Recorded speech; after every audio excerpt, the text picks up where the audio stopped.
ዛሬ ረመዳን ስንተኛው ቀን ነው? ሶስተኛ ቀንን ይዘናል። ምሽቱ አራተኛ ነው። ምሽቱ 26 ወይም 25 ቀን ቀርቶታል።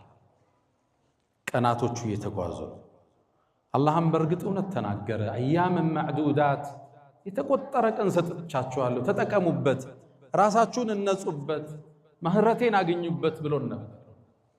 እነዚህ የሄዱ ቀናቶች የዱንያን አላቂነት ተጓዥነት አስተምሮን ያልፋል።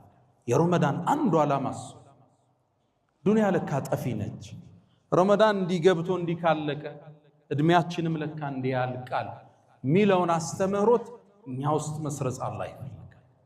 አላፊ ናት ለካ ዱንያ፣ ተጓዥ ነች ለካ ይቺ ዱንያ፣ አላቂ ነች ለካ። አንድ ቀን ከረመዳን ሲሄድ ከእድሜ አንድ ቀን አጉድሏል። የሰው ልጅ ሲፈጠር ልክ ሙሉ እንደሆነ ባትሪ ነው። ፐርሰንቴጁ ያለቀ ይመጣል። መጨረሻ ላይ ባትሪ ኦፍ ሲሆን ሞት መጣ ማለት ነው። አላህ ኺታማችን ያሳምር። ቀናቶቹ እንዲህ ሲነግዱ ስታይ ዱንያ ለካ ተጓዥ ነች፣ አላቂ ነች፣ ጠፊ ነች ማለት ነው። ትርጉም አጭር ነች ማለት ነው። አወለም ኑዓሚርኩም ማ የተዘከሩ ፊህ መን ተዘከር። እንዲሁ ዱንያ ላይ አላቆየናችሁ?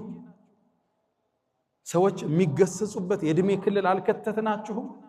ወጃአኩም ነዚር አስጠንቃቂ አልመጣላችሁም? አላፊ ነች። ይሄን ያወቁት ነቢዩና መሐመድ ሰለላሁ ዐለይሂ ወሰለም ዓብዱላህ ብን ዑመር ረዲየላሁ ተዓላ አንሁማን ቡኻሪ ላይ እንደተዘገበው ተከሻይን ያዙኝና አንተ እብን ዑመር አሉት፣ ኩን ፊ ዱንያ ከአነከ ገሪብ፣ ዱንያ ላይ ስትኖር ልክ እንደ እንግዳ አው ዓቢሩ ሰቢል፣ ወይም እንደ ተጓዥ መንገደኛ። ብዙ እርግጥ አታርጋት፣ ስራ ድከም። ዘካን ግዴታ ያደረገ ሃይማኖት ነው ያለ። ይህም መስጂድ የሰሩልን ወንድሞች እኮ ስለሰሩ አላህ ይቀበላቸው። ስራ ድከም። እስልምና የሐጅ ዲን ነው፣ የዘካ ዲን ነው። መስጂድ የምትሰራበት ነው፣ ድሃ የምትረዳበት ነው። ልፋ። በሚሊየንም እንዳትቆም፣ በቢሊየንም እንዳትቆም፣ በቢሊየን ዶላር እንጂ። ግን ደግሞ አኺራን አትርሳ። ዱንያ አላቂ እንደሆነች ሁሌ ይሰማ። ጥላት እንደምትሄድም አስተውል ሁሌ።